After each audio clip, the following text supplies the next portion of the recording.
yang semoga dirahmati dan disayangi oleh Allah Jalla Jalaluh. Assalamualaikum warahmatullahi wabarakatuh. Alhamdulillah, segala puja dan puji kepada Allah, salawat dan salam kepada suri teladan kita Nabi Muhammad sallallahu alaihi wasallam. Para jamaah sekalian, insyaallah di kesempatan maghrib ini tema kita tetap sehat, tetap istiqomah selama Ramadan ya. Ya, Ramadan ini memang kita sudah tahu merupakan madrasah ya. Dan itu adalah bagaimana agar kita semua bisa mengambil faedah dari bulan Ramadan ya. Ya, kita sudah tahu semuanya bulan Ramadan itu bulan latihan ya. Bulan kita dilatih sholat malam, puasa, sholat tepat waktu, merindukan azan ya. Merindukan azan maghrib, azan yang dinanti-nantikan ya, sedangkan azan lain terkadang kita cuekkan ya. Melatih juga dermawan ya, melatih menahan emosi ya. Harapannya setelah Ramadan tetap istiqomah. Tentu kita ya sudah tahu semuanya, hanya saja kita terkadang perlu diingatkan kembali, perlu kita ditanamkan kekuatan kembali, azam yang tekad agar benar-benar istiqomah. Dan kita juga perlu mendengarkan kembali nasihat-nasihat, ucapan-ucapan para ulama terkait setelah Ramadan, bagaimana istiqomah setelah Ramadan, agar kita semua benar-benar istiqomah, bukan sekedar formalitas, bukan sekedar wawasan. Kenapa betapa banyak di zaman ini ilmu bertebaran ya, kemudahan ilmu di zaman sekarang, internet, chat GPT. Terkadang ilmu itu bagi kita sekedar wawasan dan sekedar pengetahuan saja, sulit sekali kita terapkan. Dan kita hanya bisa berdoa yang ikhlas kepada Allah agar kita benar-benar bisa menerapkan ilmu di zaman ini. Sebagaimana perkataan Imam Malik, al-ilmu yu'ta wa la ya'ti. Ilmu itu didatangi, bukan mendatangi.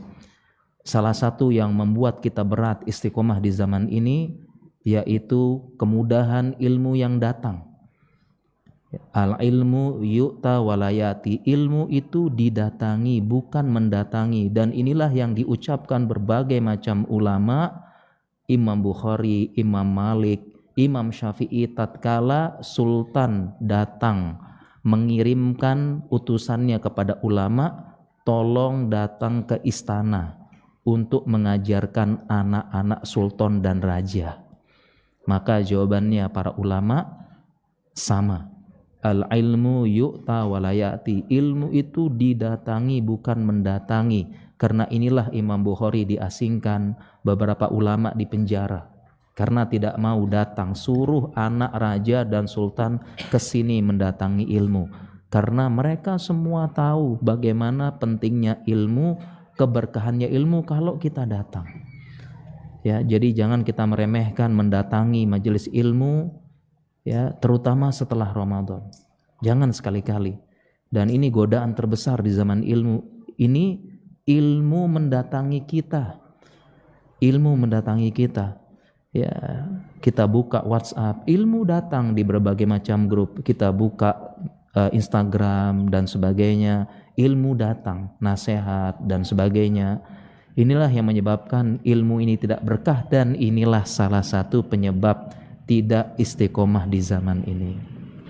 Ya, dan alhamdulillah para jamaah sekalian, kita termasuk ya yang mendatangi majelis ilmu. Jangan sekali-sekali kita tergoda oleh setan. Ya, ikut live-nya saja, nanti ikut ininya saja. Datangi ilmu sebisa mungkin. Ya, datangi niat. Ya, itulah keberkahan, dan keberkahan ilmu adalah Allah berikan kita taufik untuk kita bisa terapkan, untuk kita bisa amalkan. Ini keberkahan ilmu yang itu diperoleh dengan kita datang. Kita datang. Saya sangat sering ya, betapa banyak beberapa ilmu yang saya hafal, hadis saya hafal, Al-Quran saya hafal, tafsir ulama saya hafal, tetapi Allah tidak memberikan taufik saya ingat ketika terjadi hal tersebut, ingat ketika musibah datang. Allah tidak berikan taufik karena ilmu saya tidak berkah. Ya, kita mendatangi ini salah satunya bagaimana kita bisa istiqomah selama Ramadan. Setelah Ramadan kita tetap mendatangi majelis ilmu. Sekali lagi didatangi para jamaah sekalian. Itu tetap istiqomah. Kemudian tetap sehat para jamaah ya. Kita mukadimah dulu ya. Selama Ramadan ya, pola hidup kita sehat sebenarnya jamaah ya. Pola hidup kita sehat. Ya, kita puasa, masya Allah ya. Puasa, dan hampir semua jurnal ilmiah, ilmuwan, saintis sepakat puasa bikin sehat. Semuanya bilang. Ya, bahkan hampir semua syariat agama ada syariat puasanya. Agama, Ahlul Kitab, Nasrani, Yahudi, ya, Buddha ada puasanya, Hindu ada puasanya, Konghucu ada puasanya, hampir semua. Jadi semua agama, semua ilmuwan sepakat bikin sehat. Selama Ramadan sehat insya Allah ya. Kita sehat ya, terutama dari sisi makanan, asalkan tidak balas dendam dan bisa mengatur makanan. Ya, kemudian juga dari mana sisi sehatnya? Ya, kita bangun di sepertiga malam. Ini juga membuat sehat. Ya, kita buat sehat ya, bangun sepertiga malam. Ya, ini membuat sehat ya. Jadi apalagi setelah subuh ada aktivitas. Ya, kemudian juga apalagi yang membuat sehat? Ya, berupa ketenangan pikiran. Ya, ketenangan pikiran ya, di mana semua hal tersebut membuat kita tenang. Ya, baik dari menahan emosi, baik dari kita tidak marah ya, tidak berdebat. Yang itu semua ada kaitannya antara ketenangan jiwa ya, ketenangan emosi, kesehatan mental, pengaruhnya dengan badan itu jelas. Ada penelitian secara medisnya. Ya, jadi dua hal itu berpengaruh. Ya, kesehatan pikiran terutama di zaman sekarang ini. Ya, di zaman sosial media, di zaman berbagai macam penyakit mental, kesehatan mental, ya, di zaman pamer, flexing, ya, kemudian tidak qanaah, membanding-bandingkan, kemudian gaya hidup modern, pengen cepat, pengen instan, pengen cepat berhasil. Ya, di zaman yang sekarang penyakit mental itu meningkat dengan cepat, dan ini semua diinformasikan oleh teman-teman kami baik psikiatri maupun psikiater. Ya, kasus kesehatan mental dengan berbagai macam diagnosisnya, berbagai macam variasinya meningkat. Konsultasi offline maupun konsultasi online meningkat kasusnya. Di zaman ini, di zaman sosial media, di zaman internet, di zaman chat GPT, kasus bunuh diri meningkat. Ya, stres, depresi dengan berbagai macam diagnosis. Nah, dengan puasa kita diajarkan demikian, diajarkan ikhlas, ya, diajarkan kita menahan diri, diajarkan kita qanaah, kemudian juga diajarkan juga selama Ramadan kita kembali kepada Allah, kembali beragama. Itu semua membuat kita sehat. Membuat kita sehat ya. Nah, hanya saja setelah Ramadan ya, kita usahakan pola hidup itu tetap sehat. Setelah Ramadan. Ya, mulai dari 4 pola hidup sehat ya. Yang saya menulis buku ya, ada e-booknya gratis ya, 4 pola hidup sehat dalam Islam. Yang semua dasar-dasarnya ada dalam Islam ini. Ada dalam Islam. Kalau kita lakukan ya, ini mudah. Ya, makanya dalam buku itu saya tekankan juga, sehat itu murah, mahal itu sakit. Kebalik ya. Sehat itu murah, sakit itu mahal. Ya, sebenarnya sehat itu murah. Yang penting kita melakukan 4 pola hidup sehat ini, dan semuanya ada dalam Islam. Dasar-dasarnya mudah, murah. Ya, baik dari pola makan, kemudian pola tidur, kemudian pola gerak, kemudian pola pikir. Ini dasar-dasar yang kalau kita lakukan insya Allah sehat. Bahkan ini lebih ke arah wikoyah namanya. Wikoyah, pencegahan supaya nggak sakit. Dan ini semua murah semuanya. Ya, hanya saja pola hidup modern, HP, gadget membuat kita tidak melakukan 4 dasar ini. Nah, kalau bisa setelah Ramadan kita tetap melakukan. Ya, dari pola makan ya. Kita bahas ringkas ya, baru nanti kita bahas ini secara rinci kalau waktunya cukup. Dari pola makan Islam mengajarkan ya supaya makan secukupnya, makan tidak berlebihan, boleh kekenyangan sesekali saja, kemudian juga tetap puasa ya, kemudian juga mengatur berbagai macam jenis makanan ya, diatur dalam Islam ya, makan tidak berlebihan. Kemudian kemudian pola tidur dalam Islam ya, supaya tidur itu di waktu malam jangan begadang. Kemudian kalau bisa kita melaksanakan waktu tidur ideal bagi seorang muslim, yaitu tidur di awal malam ya, dan ini secara penelitian sehat tidur di awal malam ya. Tapi kita di zaman gadget ini tidurnya malam-malam terus ya, scroll tanpa henti, tidak terasa jam 12, jam 2 malam ya, tidur. Kemudian juga sunnah tidur siang juga, ini juga ada penjelasan lebih rinci lagi atau disebut dengan qailulah. Ini hal-hal simpel sebenarnya. Demikian juga pola gerak ya, pola gerak di zaman ini kita malas gerak ya, malas gerak di zaman ini ya, semua dimanjakan dengan teknologi, dimanjakan dengan kemajuan zaman ya, semua serba remote, semua serba otomatis, semua serba tinggal pesan datang ke rumah, tinggal klik datang ke rumah semua. Jadi tidak bergerak. Padahal dalam Islam jelas disebutkan ya, kita harus bergerak, harus olahraga. Bahkan ada olahraga, sampai ada olahraga yang disunahkan dalam Islam. Ada, sudah selayaknya setiap muslim harus punya olahraga yang digeluti, harus ada olahraga yang dia hobi. Sepekan sekali, 2 pekan sekali, baik laki-laki maupun perempuan harus ada. Ya, jangan sampai seorang muslim tidak punya jadwal sepekan sekali olahraga. Terserah mau olahraga, yang penting hobi, yang penting hormon endorfin keluar. Ya, terserah. Ya, bahkan harusnya seorang muslim yang paling berhak olahraga. Ya, paling berhak itu muslim yang paling berhak. Ya, muslim tidak punya jadwal olahraga, jangan. Sesuaikan olahraga dengan berbagai macam jenisnya.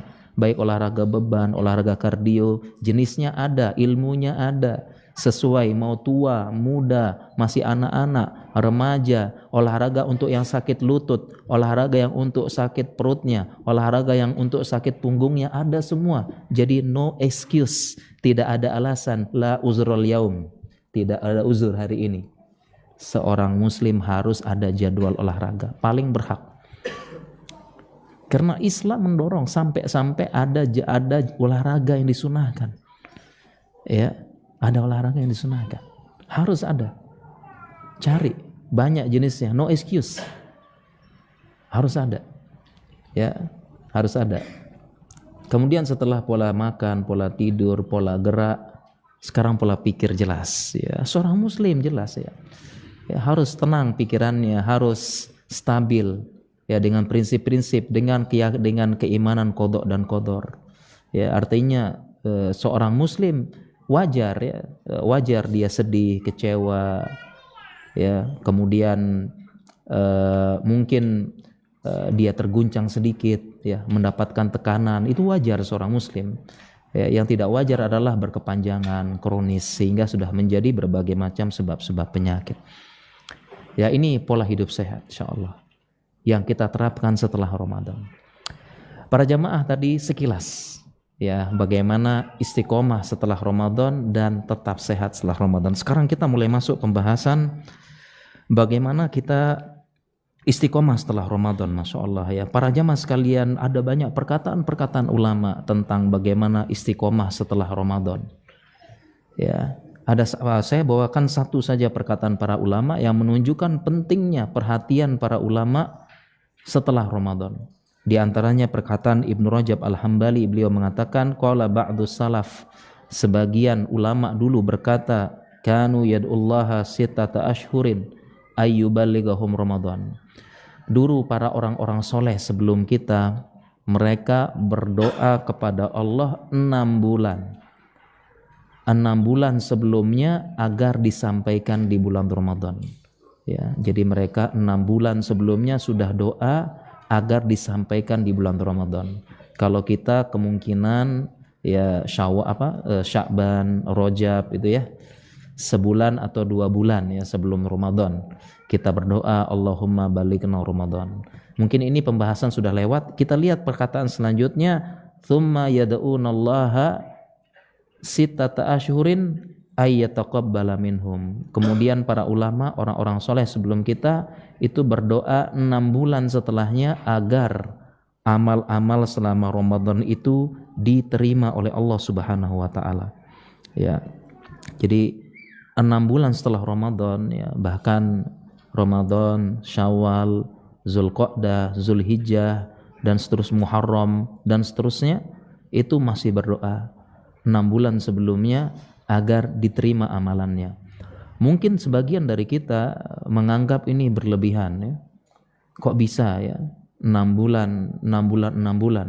Ya, kenapa? Karena para ulama benar-benar tahu ya keagungan Ramadan, benar-benar tahu bagaimana besarnya bulan Ramadan, bagaimana bulan Ramadan itu merupakan bulan ghanimah dan sebagainya. Mereka benar-benar tahu, meresapi dan benar-benar masuk ke dalam relung hati mereka, dalam keimanan mereka. Nah, inilah bedanya dengan kita. Ya, kita itu kadang-kadang ilmu sekedar wawasan dan bacaan yang menyenangkan. Masya Allah. Jadi setiap dapat ilmu kita, Masya Allah, luar biasa. Masya Allah, luar biasa. Itu wawasan dan bacaan menyenangkan. Senang aja bacanya. Wawasan aja begitu. Ya, ini kita termasuk saya. Ya, senang. Masya Allah, Imam Ahmad sholat malam 1000 rakaat ya. Kemudian setelah dapat ujian, mihnah halqul Quran dicambuk, hanya bisa sholat 100 rakaat tiap malam. Masya Allah, luar biasa. Ini bagi kita wawasan dan bacaan yang menangkan, senang gitu. Wah, Masya Allah, Masya Allah. Tapi apakah setelah kita baca itu kita bangun sholat malam? Ya, nah kita berdoa pada Allah, mudah-mudahan kita diberikan taufik. Itulah bedanya kita ya dengan para ulama. Ya, mereka benar-benar meniatkan ikhlas untuk Allah berikan taufik kepada kita. Allah masukkan taufik supaya kita bisa mengamalkan.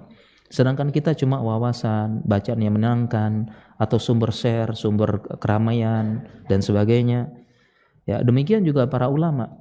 Ya, saya gambarkan bagaimana para ulama kok bisa 6 bulan sebelumnya ya sudah minta disampaikan di bulan Ramadan. Mungkin bagi kita tidak suatu hal yang mungkin berlebihan ya, 6 bulan. Tapi karena mereka tahu bagaimana Ramadan dengan sebenar-benar kepengetahuan, haqqa ma'rifatih.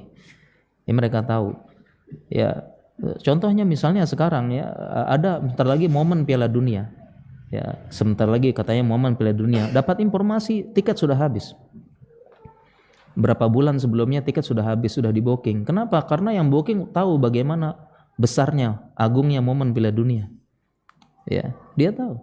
Dia udah booking sebelumnya. Ya, nah bagi yang bukan penggemar Piala Dunia santai aja. Yang nggak suka bola santai aja. Ya, EGP gitu ya. Nggak apa-apa. Nah, demikian juga dengan para ulama.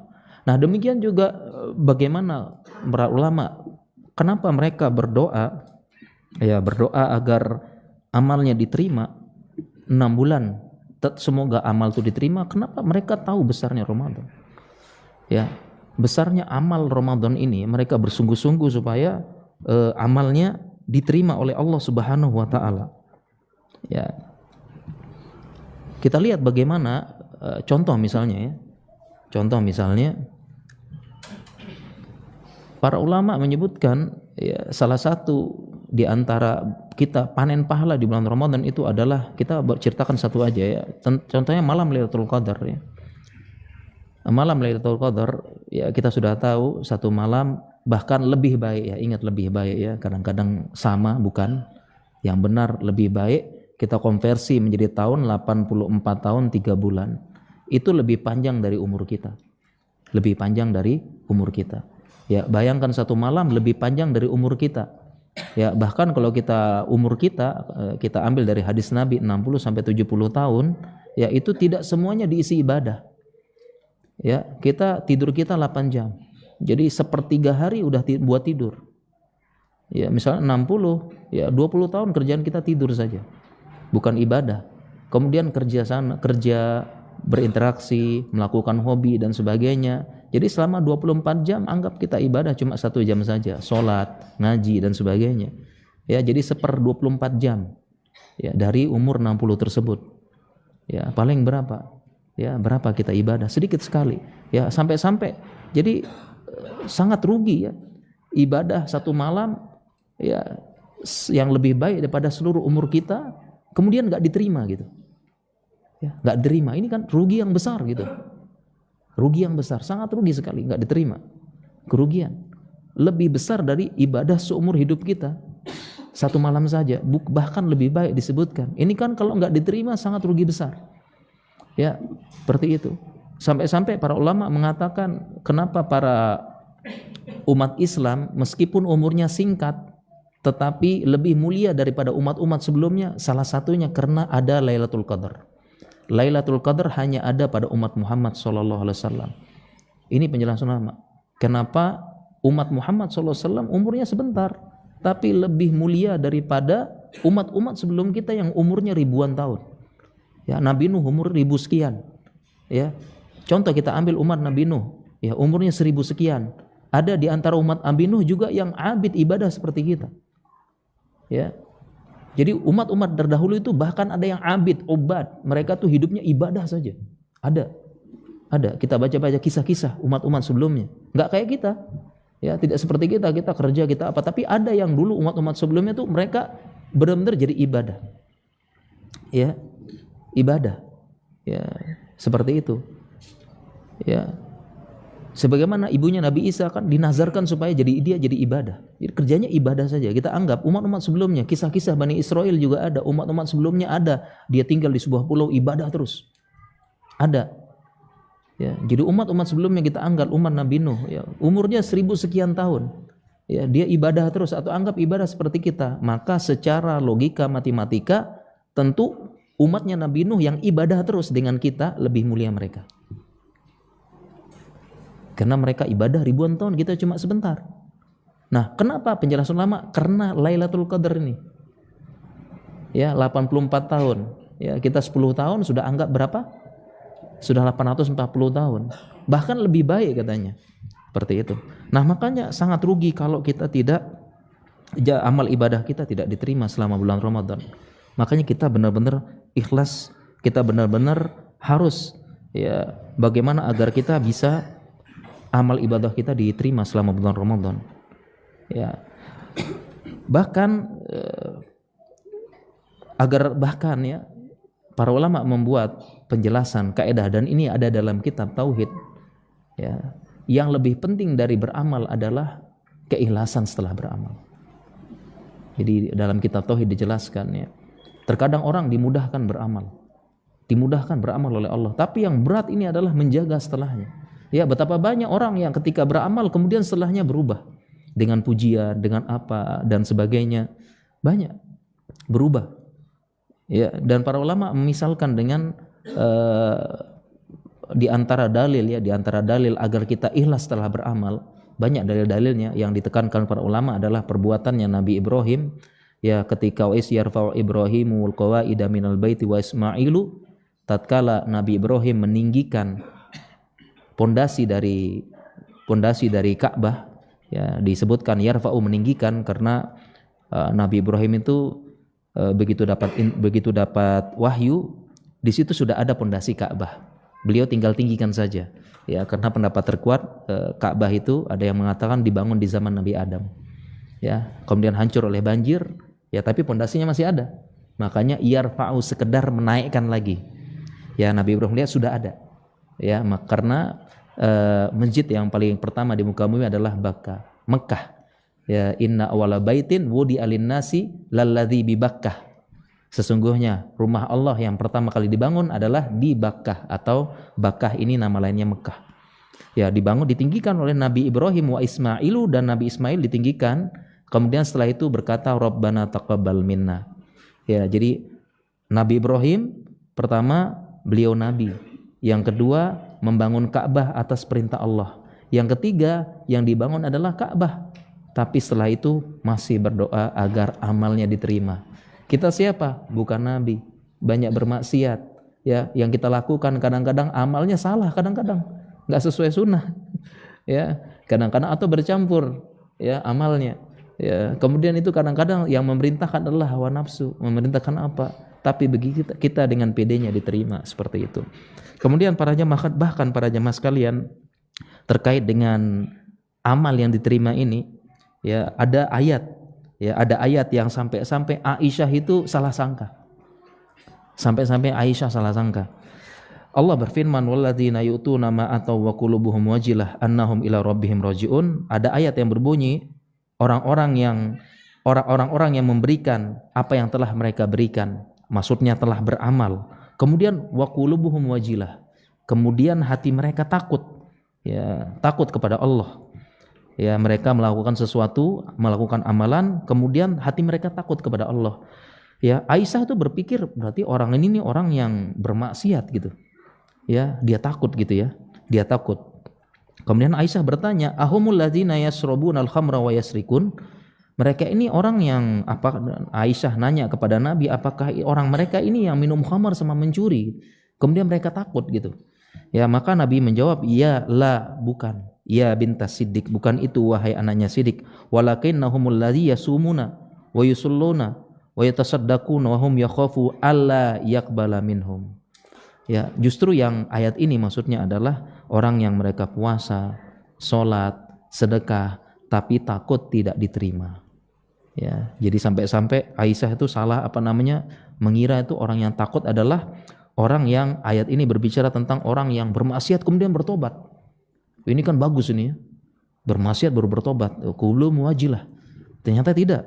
Ternyata justru dia berbuat kebaik. Beramal soleh. Tapi takut gak diterima. Ya, takut gak diterima justru. Seperti itu.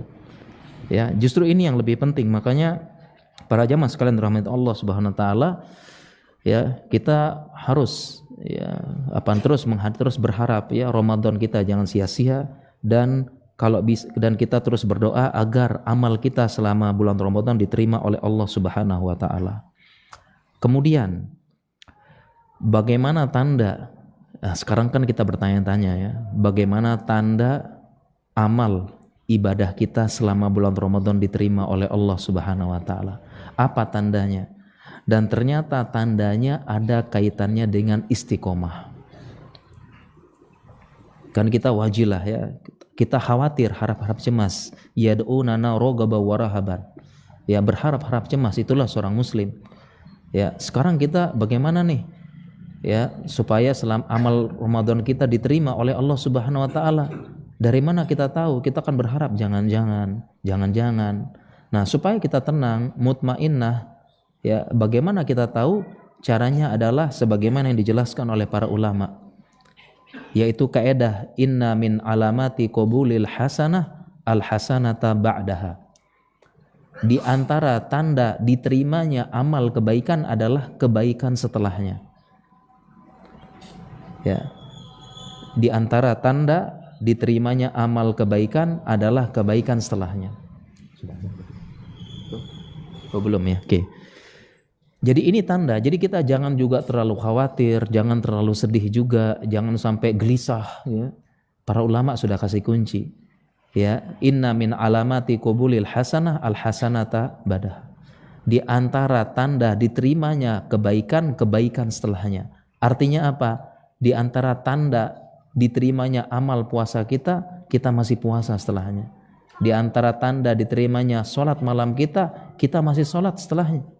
Nah, sehingga kunci istiqomah adalah demikian. Dan kalau kita diberikan hidayah dan taufik sama Allah, itu adalah kabar gembira bahwasanya amal kita diterima oleh Allah Subhanahu wa taala. Dimudahkan setelahnya. Walaupun tidak sebanyak bulan Ramadan. Ya, sehingga kita tetap melakukan, kita berazam walaupun sedikit, enggak usah banyak-banyak. Kita tetap bertekad untuk melakukan itu semua. Ya, contoh dan itu walaupun sedikit-sedikit saja, enggak usah banyak. Seperti itu. Tetap sholat malam. Ya, contoh misalnya kalau kita sholat malam, kita kan sholat malam selama Ramadan ya, bangun, ada yang gelombang kedua bangun. Ya, kita bisa bangun tetap minimal sebulan sekali. Jangan sampai terakhir sholat malam nanti adalah puasa kemarin. tetap bangun sholat malam. Ya, sebagian ulama mengatakan kalau susah bagi kita banyak maksiat, banyak dosa, ini susah bangun sholat malam. Ya, bahkan sebagian ulama menjadikan sholat malam itu barometer keimanan. Ya, karena orang yang dimudahkan bangun sholat malam. Ya, para ulama dulu kalau ada apa-apa, kalau dia sulit bangun sholat malam, dia langsung introspeksi. Ini ada apa nih? Jangan-jangan hati saya lagi keras, banyak dosa, banyak maksiat. Kenapa Allah tidak membangunkan kita sholat malam dan sebagainya? Ya, ada yang mengatakan bangun, ya sholat malam 5 menit, 10 menit sebelum subuh, itu pun berat bagi sebagian kita. Ya, kalau tidak bisa, kita bisa sholat witir sebelum tidur. Ya, sebagaimana kita sholat Ramadan kita sholat witir sebelum malam, sebelum kita tidur, ya. Ya, apa sholat witir 1 rakaat sebelum tidur. Ya, mudah dan ringan tapi berat bagi kita semua. Artinya, ya kita mungkin tidak tiap hari, tidak tiap pekan, ya sebulan sekali jangan kita tinggalkan. Demikian juga sedekah. Sedekah juga enggak usah terlalu banyak-banyak yang membuat kita berat. Selesai sebentar ya. Kita selesaiin sebentar yang ini ya jemaah ya. Demikian juga sedekah enggak usah berat-berat jemaah. Setiap hari 10.000. Setiap hari 10.000, setiap hari 20.000, enggak berat. Ya, enggak usah berat. Sedekah tetap. Ya, 10.000, 5.000 tiap hari, 1.000 tiap hari, yang penting tiap hari. Ya, bisa. Ya, tiap pekan ada. Enggak usah berat-berat, enggak usah banyak-banyak. Yang bikin kita banyak, yang bikin kita berat adalah kita memulai target dengan yang berat-berat dulu. Enggak usah banyak-banyak. Ya, kemudian juga puasa kita usahakan sebulan sekali, baca Al-Qur'an sehari 1 halaman saja, enggak usah banyak-banyak dulu. Seperti itu. Ya. Jadi yang bikin kita berat adalah kita langsung target yang banyak-banyak, enggak usah. Mulai dari yang ringan-ringan. Katanya para ulama mengatakan syai'an fa syai'an. Ya, dikit demi sedikit. Ya, jadi sekarang bagi kita yang keras hatinya, ya saya juga termasuk ya, kita yang keras hatinya, banyak dosa, banyak maksiat, tidak tersentuh dengan kebaikan, kita mulai dengan yang ringan-ringan dulu. Ya, 1 rakaat witir sebelum tidur. Ya, kalau memang susah bangun sholat malam 1 rakaat. Ya, kemudian infak. Ya, infak ya bisa tiap hari bisa. Ya, sekarang kan ada transfer, ya sedekah dengan transfer ya. Sedekah transfer 1.000, 2.000, 5.000 tiap hari bisa kita kebaikan. Ya, kemudian juga baca Al-Qur'an. Ya, 1 halaman saja tiap hari. Setiap hari insyaallah bisa. Ya, ini semua membuat kita istiqomah di jalan Allah Subhanahu wa taala. Jadi sedikit-sedikit saja dan ini sesuai dengan hadis Nabi sallallahu alaihi wasallam, ahabbul a'mali ilallah adwamuha wa in qalla. Ya, amal yang paling Allah cintai adalah sedikit tapi istiqomah. Sedikit, kita mulai dengan sedikit-sedikit jamaah ya. Enggak usah target banyak-banyak. Ya, saya ulangi ya. 1 rakaat witir sebelum tidur, yaitu paling ringan. Ya. Kemudian juga sedekah setiap hari ya, 1.000, 2.000, 3.000 transfer sekarang banyak ya. Di MPD ada, rekeningnya tersedia. Ya, 5.000 setiap hari. Setiap hari mudah insyaallah. Setiap hari bisa insyaallah. Ya, kalau enggak sepekan berapa kali. Yang penting sedekah. Ya, kalau menurut saya sedekah itu sama tadi, no excuse la udral yaum. Sedekah itu zaman sekarang tidak ada excuse. Bagaimanapun ekonominya, 1.000, 2.000, 3.000. Ya, yang penting tiap hari. Ya, apalagi kita teringat hadis Nabi sallallahu alaihi wasallam, sedekatus sir tudfi'u ghadabar rabb. Sedekah sembunyi-sembunyi meredam murka Allah.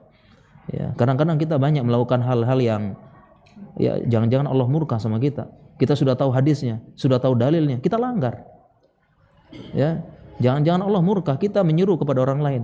Atamuruna nasa bil bari wa tansawna anfusakum wa antum taslunal kitab.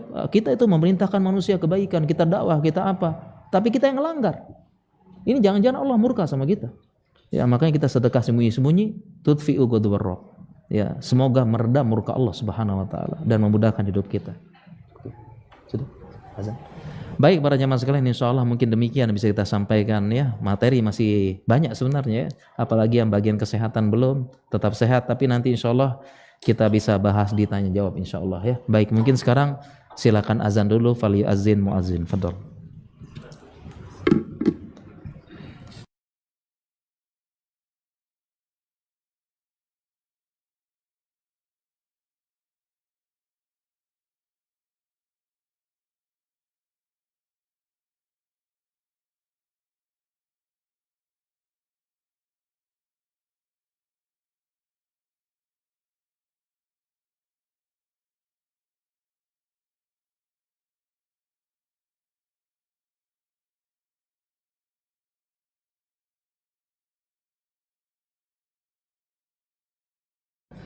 Ketemu kertasnya langsung.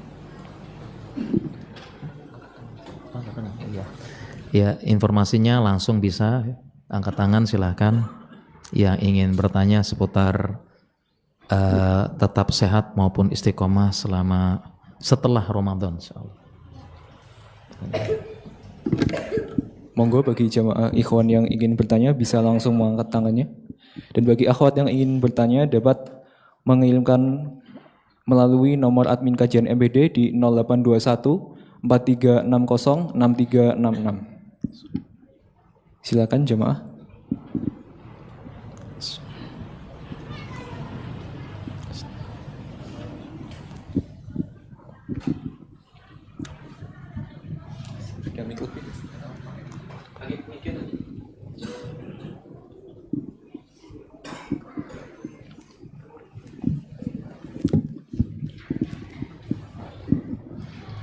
Ya, silakan. Bismillah. Ustaz, izin bertanya terkait dengan ilmu yang Ustaz sampaikan di awal tadi. Seharusnya kita mendatangi ilmu, bukan ilmu yang datang kepada kita. Bagaimana Ustaz terkait dengan orang yang punya keterbatasan waktu, tenaga dan juga jarak, sehingga dia hanya bisa mengikuti kajian secara online, ataupun misal kita ingin mengikuti kajian Ustaz yang jauh, yang bisa kita lakukan hanya dengan online saja. Itu bagaimana Ustaz kiat agar kita bisa mendapatkan keutamaan yang mirip ataupun yang bisa mendekati dengan orang-orang yang datang kajian secara langsung, Ustaz. Jazakumullahu khairan. Iya, baik ya. Jadi kaidah tadi al-ilmu yu'ta wa la ya'ti, ilmu itu didatangi bukan mendatangi, ini adalah hukum asal. Hukum asalnya. Jadi hukum asalnya kalau bisa kita datangin, maka kita datangi. Kalau tidak bisa dan ada uzur, baru kita tidak bisa datang. Seperti itu. Jadi hukum asalnya demikian. Nah, sehingga jangan kita terbalik ya. Jadi kita hukum asalnya itu tidak mendatangi ya, online. Ya, dan jadi sehingga boleh saja kajian yang online ya, tetapi itu ibaratnya bukan yang utama ya, bukan yang utama, bukan yang bukan menjadi pilihan yang pertama. Jadi setelah berbagai macam pilihan uzur ya, misalnya ya mungkin tinggal di kota yang jauh dari sumber ilmu ya, mungkin kerja di luar negeri yang non muslim, itu bisa online. Ya, tapi kalau di Jogja rasanya no excuse lagi ya, la uzrul yaum ya, tidak ada uzur kalau di Jogja ya, seperti itu. Ya, dan memang keberkahan ilmu itu kita datangi ya, itu menunjukkan memang kalau online secara umum tetap dapat keberkahan ilmu. Ya, tetap dapat keutamaan majelis ilmu karena ada fatwa ulama ngaji online juga majelis ilmu juga, asalkan ya dia benar-benar menunaikan hak-hak majelis ilmu. Meskipun online, dia di depan laptop, depan HP, duduk menyimak sambil nyatet. Nah, ini tetap mendapatkan keutamaan majelis ilmu. Ini ada fatwa ulamanya, bahkan sudah tersebar. Jadi kalau kita kajian online tetap dapat keutamaan majelis ilmu. Ya, dia dapat keutamaan belajar tulabul ilmu, asalkan depan dia duduk menyimak depan laptop, depan HP, menyimak sambil ini. Ya, bukan sambil sambil ya ada online. Wah, online nih Ustadz, Masya Allah, live yuk kita ditaruh ya, kemudian sambil baring sarungan, sambil makan popcorn, sambil dengar, habis itu sambil update status ya, Masya Allah sedang ikut kajian live Ustadz Fulan ya, kemudian sambil nonton, sambil lihat siapa yang komentar, nonton lagi, lihat yang komentar lagi ya, Masya Allah. Jadi bukan begitu ya, dan memang kita tahu ya sangat beda kajian online sama offline, beda sejauh ya. Saya merasakan demikian walaupun sama-sama dapat faedah. Ya, dan banyak sekali perbedaan antara kajian offline sama online, sangat beda. Dan salah satu di antara keutamaan kajian online adalah offline. Ya, offline adalah pertama hadis yang sering kita dapatkan, yang sering kita dengarkan ya, yaitu nazalat alaihimus sakinah wa ghasyiyatuhum rahmah wa hafathumul malaikah. Ya, barang siapa yang datang ke rumah Allah ya, ke rumah Allah disebut ya, menuntut ilmu ya, dia akan diturun kepadanya rahmah ya, kemudian dinaungi malaikat dan seterusnya. Tentu berbeda Dan satu lagi, kalau kita datang ke majelis ilmu, kita bertemu dengan teman-teman yang soleh, kadang-kadang itu menguatkan kita. Ya, kita bertemu dengan teman-teman yang baik di majelis ilmu. Ya, terkadang kalau saya dulu, yang saya cari adalah ketemu sama teman-teman. Ya, kadang-kadang ada teman-teman yang sekilas ya ekonominya di bawah saya, dia mungkin susah. Ya, dulu saya ke majelis ilmu naik naik motor, dia kemana-mana naik sepeda. Ya, kamar kos saya dulu, ya dulu saya ngaji di sini ya. Kamar kos saya dulu bagus, sedangkan dia kosnya sempit, ya satu kos berdua. Ya, dia ke majelis ilmu naik sepeda. Ya, tapi saya lihat mukanya lebih bahagia daripada saya. Nah, seperti itu. Nah, itu yang kita tidak dapatkan tempat lain. Jadi kita ke majelis ilmu, kita ketemu teman, ya bertemu dengan teman-teman yang baik, itu menguatkan kita menghadapi kehidupan dunia dan akhirat. Kemudian juga di majelis ilmu kita akan bertemu dengan menemukan akhlak-akhlak yang baik, dan itu membuat kita menular.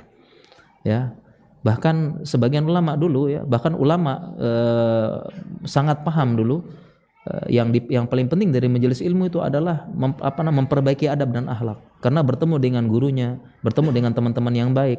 Ya, contoh misalnya ibunya Imam Malik. Ya, ibunya Imam Malik dulu dia mengajarkan Imam Malik seperti itu. Ya, dan sejak kecil Imam Malik itu dimandikan oleh ibunya, kemudian dipakai pakaian terbaik. Ya, jadi dipakaikan pakaian terbaik, umurnya masih 6 tahun 7 tahun, dimandikan subuh-subuh. Kemudian sebagian mengatakan ditepuk punggungnya, kemudian ibunya mengatakan izhab ila Rabi'atur Ra'yi ya fata'allam min adabihi qabla ilmihi. Pergilah kepada Rabi'atur Ra'yi, gurunya Imam Malik, pelajarilah adabnya dulu baru ilmunya. Jadi ke majelis ilmu bukan sekedar mencari ilmu, tapi kita cari adab, cari lingkungan, ya, cari support system bahasa sekarang, cari circle bahasa sekarang. Ya, jadi sangat jauh ya antara offline sama online. Ya, bukan sekedar ilmu kita cari. Ya, kita cari ya bahasa sekarang ya circle, support system. Ya, para ulama begitu. Ya, ta'allam adabihi qabla ilmihi. Belajar adabnya sebelum ilmunya dulu. Lihat bagaimana adab, akhlaknya, semangatnya, baru kamu ambil ilmunya. Seperti itu. Ya. Dan para ulama seperti itu. Banyak perkataan ulama seperti ini. Ini yang bikin kita salah paham ya. Perkataan ulama yang lain, ya, ada ulama lain mengatakan ya talabtul ilma ishruna sa'ah wa talabtul adaba salasuna sanah. Ya, ada ulama mengatakan saya menuntut ilmu 20 tahun, tapi saya belajar adab 30 tahun. Nah, jadi dia selama 10 tahun jedanya itu belajar adab saja. Kemudian demikian juga banyak perkataan ulama tentang ini. Ya, sebagian mengatakan ya menghadiri majelis Imam Ahmad, ya dihitung jumlah tintanya. Yang hadir sekian puluh ribu, tapi jumlah tintanya itu cuma sekian ribu. Jadi yang mencatat hadis cuma sekian. Sisanya apa? Sisanya pengen ketemu Imam Ahmad saja. Ya, sisanya itu mereka nggak catat hadis, sisanya pengen temu Imam Ahmad. Ya, karena sekedar bertemu menguatkan hati mereka. Sekedar melihat Imam Ahmad, ya, Imam Ahmad itu disiksa, kemudian disiksa, dizolimi. Ya, kita lihat ya bagaimana sirah Imam Ahmad, beliau disiksa, dizolimi, diapain dan sebagainya, tapi beliau tegar. Sehingga orang-orang tuh sekedar ketemu Imam Ahmad tegar. Sekedar ketemu doang, ketemu Imam Ahmad dilihat jadi tegar lagi mereka. Ya. Dan banyak seperti itu. Demikian juga Ibnu Qayyim banyak. Ibnu Qayyim juga mengatakan, dulu kami murid-muridnya Ibnu Taimiyah, ya kami ketika mengalami kesusahan, kesempitan hidup, stres, depresi berat, kami datang kepada Ibnu Taimiyah. Ya, baru sekedar bertemu maka hilanglah semua stres kami, depresi kami, lelah kami, baru sekedar ketemu Ibnu Taimiyah. Ya, belum lagi dia mengeluarkan nasihat-nasihat. Kenapa? Karena kami melihat beliau, perjuangan beliau, keikhlasan, dizolimi, ketenangan beliau, semuanya beliau tegar. Jadi sekedar melihat saja udah tegar gitu. Jadi sangat jauh ya para jamaah ya antara kajian offline sama online. Ya, sekali lagi hukum asal kajian itu adalah offline insyaallah. Mungkin demikian insyaallah ya. Ya. Ada lagi pertanyaan nih? Kita nunggu.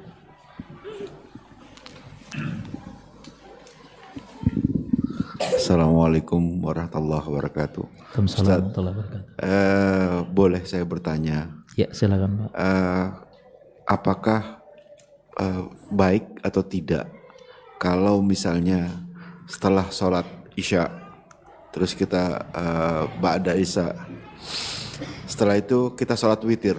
Sholat witir. Nah, karena mencegah takut sudah terlalu lelah, ya.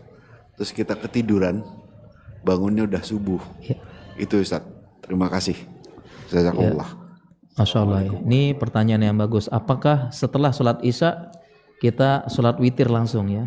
Jawabannya boleh. Boleh jawabannya ya. Jadi kita sholat isya, kemudian sholat sunnah 2 rakaat setelah isya. Setelah itu langsung sholat witir 1 rakaat, bisa jawabannya. Ya, jadi bisa. Ya, jadi tidak mesti sebelum tidur langsung biar kita tidak lupa. Ini juga salah satu cara istiqomah sholat malam. Jadi boleh ya. Hanya saja setelah sholat witir, apakah kita masih bisa sholat malam lagi? Ya, yang tidak boleh adalah la witroni fil lail. Tidak boleh sholat 2 kali witir dalam satu malam. Ya, yang tidak boleh. Nah, itu juga salah satu cara istiqomah. Ya, jadi setelah sholat isya, sholat 2 rakaat setelah isya, kemudian setelah itu langsung sholat witir 1 rakaat bisa. Ya, bisa insya Allah ya. Itu termasuk amalan yang bagus dan masih bisa sholat lagi setelahnya insya Allah. Mungkin demikian Pak insya Allah. Ini ada pertanyaan Ustadz dari akhwat. Assalamualaikum Ustadz. Mohon nasihat Ustadz untuk kami sebagai istri untuk mengingatkan suami untuk olahraga. Apakah permasalahan laki-laki perut semakin buncit saat ini merebak? Waduh. Wah, ini kalau sampai istri ngomong nih harus aduh Masya Allah ya. Jadi para jamaah sekalian, Masya Allah ya, sekali lagi seorang muslim harus olahraga ya. Yang paling berhak tuh muslim. Sampai ini kalau suaminya kurang olahraga itu berpengaruh terhadap semuanya. Ya, semua dalam mencari nafkah, memberikan nafkah lahir dan batin juga itu berpengaruh itu ya. Ya, nafkah batin penting itu kalau ya. Jangan sampai assalamualaikum baru sebentar waalaikumsalam langsung ya, jangan ya. Jangan ini karena nggak olahraga bikin begitu ya. Seperti itu, dan juga berpengaruh dengan yang lain ya. Jadi pulang-pulang kerja langsung pengen dipijat, pengen diapa, itu karena kurang olahraga saja nih. Stamina kurang. Ya, jadi laki-laki harus olahraga. Ya, mungkin sebentar lagi komat mungkin ya. Ini saya nukilkan satu saja ya. Bagaimana laki-laki muslim tuh harus olahraga. Ya, di antara dalil yang penting harus bahkan paling berhak. Ya, di antaranya adalah kenapa kita harus olahraga? Di antaranya firman Allah Subhanahu wa taala, wa'idud lahum man istata'tum min quwwah. Ya. Allah berfirman, persiapkanlah untuk melawan musuh kalian min quwwah, kekuatan.